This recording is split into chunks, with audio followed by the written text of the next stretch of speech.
अस्सलाम वालेकुम। महमूद गजनवी अपने बाप सब्तगीन की वफात के बाद 26 बरस की उम्र में अफगानिस्तान के तख्ते हुकूमत पर मुतमक्किन हुआ। इसके हिंदुस्तान पर मुत्तैद हमलों का जिक्र खूब बढ़ा चढ़ा कर किया जाता है। स्कॉलर तबके के नजदीक वो एक लुटेरा था जिसने हिंदुस्तान पर हमले करके मंदिरों से सोना लूटा। इसके अलावा इसके अहद को गैर मुस्लिमों के खिलाफ शिद्दत पसंदी के अनवान से बदनाम किया जाता है। महमूद गजनवी पर एक इल्जाम शराबखोरी का भी लगाया गया है। सुल्तान महमूद गजनवी को 3 शबहात थे। पहला शबा इस हदीस की सेहत के मुतालिक था कि उलमाए अनबिया कराम के वारिस हैं, वाकई हदीस है या नहीं। दूसरा शबा कयामत के बारे में था कि कयामत वाकई आएगी या नहीं।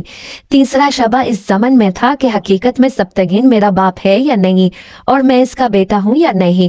एक रात महमूद गजनवी कयामगाह से निकलकर अपने साथियों के हमरा शाही शमा रोशन किए हुए कहीं जा रहे थे कि रास्ते में इन्हें एक ऐसा तालिब इल्म मिला जो दिया जलाने के लिए रोहर ना होने के बाइस अंधेरे में बैठा अपना सबक याद कर रहा था। जब किताब में देखने की हाजत हुई तो करीब में हिंदू के चिराग के पास जाकर देखता और वापस आ जाता। महमूद को इस नागरा तालिब इल्म की हालत पे बड़ा रहम आया।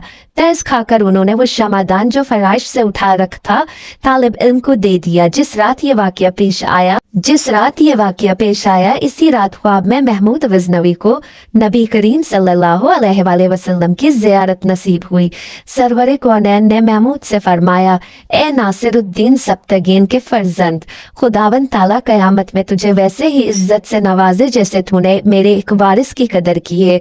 इस जवाब के बाद सुल्तान गजनवी के सारे शबहात दूर हो गए, क्योंकि जो अल्लाह के नबी ने फरमा दिया था इससे बड़ी तस्दीक और कौन कर सकता था। हिंदुस्तान में सोमनाथ का मंदिर पूरे हिंदुस्तान के लोगों का मरकज था। यहाँ पर मीलों सफर तय करके लोग आया करते थे। यहाँ पर सोने के बने हुए बुत और मूर्तियां भी नस्ब की हुई थीं। और इस मंदिर के खास बात मूर्तियों का एक खास जादू था, जिसकी वजह से बड़े बड़े लोग इसकी तरफ मुतवज्जा होते थे कि सिख और ईसाई भी अपना मजहब बदल दिया करते थे और सोमनाथ का मंदिर देखकर लोग हिंदू मत को कबूल कर लेते। वो ख्वाब अपने मजहब पर कितने ही पक्के हों, मंजर को देखकर सजदे में गिर पड़ते कि इसके अंदर इतना बड़ा करिश्मा और ऐसा गैर फितरी निशान था कि इंसान हैरान रह जाता। इसमें एक ऐसा बड़ा बुत था जो बगैर किसी सहारे के हवा में मुअल्लक था। वो ना छत के साथ लगा हुआ था और ना जमीन पर पड़ा हुआ था। एक अजीब व गरीब कैफियत के साथ हवा में लटका रहता था। लोग जब वहां पर आते तो इसको देखकर हैरान जदा हो जाते थे। फिर हिंदू पंडित खूब कमाई किया करते थे कि इस खास बुत के लिए पैसे दो और हीरे जेवरात इस पर चढ़ाओ तो तुम्हारी तमाम मुश्किलात हल हो जाएंगी, तुम्हारे मसाइल खत्म हो जाएंगे। ये एक बहुत बड़ा देव हैकल बुत था जिसका पेट बहुत बड़ा था। इसके मुंह के जरिए से हीरे जेवरात इसके पेट में डाले जाते थे।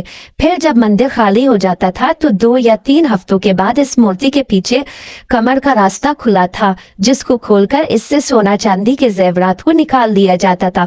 मगर लोग यही समझते थे कि हमारे दिए हुए खजाने भगवान के पास पहुंच जाते हैं और इसके बदले भगवान हमारे मसाइल को हल कर देते हैं। सुल्तान महमूद गजनवी ने इस इलाके को फतह किया। जब वो अपने मफतूहा इलाके में से इस मंदिर में पहुंचे तो बिला झिझक बुतों को पाश पाश करना शुरू कर दिया। बड़ी बड़ी कुल्हाड़ियों से बुतों को गिराया जा रहा था और सुल्तान महमूद गजनवी भी तलवार से बुतों पर वार कर रहे थे। अभी आधा मंदिर ही बुतों से पाक हुआ था कि बाकियों को दूसरे दिन पर छोड़ दिया गया। दूसरे दिन तमाम हिंदुस्तान के बड़े बड़े पुजारी और पंडित मिलकर सुल्तान महमूद गजनवी के पास हाजिर हुए और बड़े इत्तेहाद के साथ दरख्वास्त पेश करते हुए कहा कि बेशक अब आप इस इलाके पर कब्जा रखिए, मगर हमारे इस बुत को मत तोड़िए। इसके बदले में हम आपको पूरे हिंदुस्तान की दौलत देने पर आमादा है। सुल्तान महमूद गजनवी का एक वजीर आपके करीब आया और कहने लगा, ये पेशकश बहुत बड़ी है क्योंकि हमने बहुत सारे बुतों को तोड़ दिया है। सिर्फ एक बुत को छोड़ देने में कोई हर्ज नहीं। आप इस पर जरूर गौर कीजिए, क्योंकि जो माल व दौलत आपको मिलेगा इससे हमारे दीन इस्लाम की हुकूमत बहुत आसानी से मुस्तहकम हो जाएगी। सुल्तान महमूद गजनवी ने इन हिंदू पंडितों को कोई जवाब ना दिया। दूसरे दिन अपने साथ माहिर तबीयत यानी माहिर साइंसदान अलबैरूनी को लेकर मंदिर में पहुंचे, क्योंकि आप इस मामले को हल करना चाहते थे। जब आप वहां तशरीफ ले गए तो बुत को चारों तरफ से घूमकर देखा। कोई पत्थर चीज या कोई भारी चीज या कोई मामूली सा सहारा भी नजर न आया जिस पर बुत को ठहराया गया हो या जिसके जरिए से बुत को हवा में लटकाया गया हो। सुल्तान महमूद गजनवी बहुत हैरान हुए और अलबैरूनी के जिम्मे लगाया कि आप इसका मुआयना करें और इसकी वजह ढूंढिए कि इस बुत को हवा में किस तरह ठहराया गया है। अजीब और गरीब समा बन चुका था। बहुत सारे वजीर और सुल्तान महमूद गजनवी भी वहां बैठकर देख रहे थे कि आखिर इसकी वजह क्या हो सकती है। अलबैरूनी भी पक्के सच्चे मुसलमान थे। उन्होंने बड़े गौर और हौस से बुत को देखना शुरू किया। करीब जाकर बुत को छूकर भी देखा और चारों तरफ से बगौर देखते ही रहे। आखिरकार इनकी समझ में ये राज आ गया और वो बड़ी फातिहाना मुस्कुराहट लेकर बादशाह के सामने हाजिर हुए और बड़े ही अदब से अर्ज किया, हुजूर, इस बुत के दाएं जानिब दीवार के ऊपर वाली ईंटें अगर निकाल दी जाए तो आपके सामने इसका मामला हल हो जाएगा। सुल्तान जो काफी देर से तहकीक होते हुए देख रहा था वो गहरी सोच में पड़ गया। वो गहरी सोच में पड़ गया और अपने एक वजीर को हुक्म दिया कि जिन ईंटों की तरफ अलबैरूनी ने इशारा किया है वो फौरन निकाल दी जाए। जब वो ईंटें निकली तो बुत का राज फाश हो गया, क्योंकि दाएं तरफ वाली दीवार से ईंटें निकाली गई तो वो दाएं जानिब से जमीन की तरफ झुक गया। अभी वो जमीन पर गिरा नहीं था मगर इसकी एक साइड बिल्कुल नीचे की तरफ झुक गई। ये चीज पहले से भी ज्यादा हैरानकुन थी। ईंटों का बुत से क्या ताल्लुक है? सुल्तान महमूद गजनवी ने अलबैरूनी को बुलाकर पूछा कि इस बात पर से जरा पर्दा उठाइए और बताइए कि अब तहकीक की गहराई तक कैसे पहुंचे। अलबैरूनी ने बताया कि हुजूर, दर हकीकत ये सारा बुत बहुत आला किस्म के लोहे का बना हुआ है। ये ऐसा बुत है जो मकनातीस की तरफ खूब खींचता है। फिर इसके वजन के ऐन मुताबिक मकनातीस को दीवार की ईंटों के अंदर खूब भर दिया गया है, यानी ईंटों के अंदर मिट्टी के बजाय मकनातीस रख दिया गया है।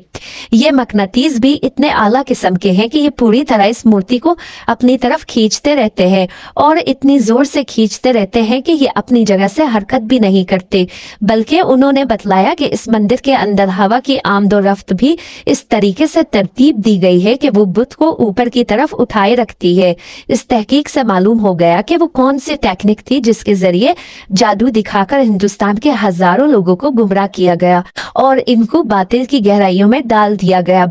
सुल्तान महमूद गजनवी ने इस बुत को तोड़ने का हुक्म दिया और बड़े बड़े ताकतवर सिपाहियों का जिम्मा लगाया कि वो अपनी पूरी कुव्वत के साथ इस बुत को टुकड़े टुकड़े कर दे, हत्ता कि इसका नामो निशान ही खत्म हो जाए। अल्लाह पाक हम सब का खात्मा ईमान पर करे, आमीन।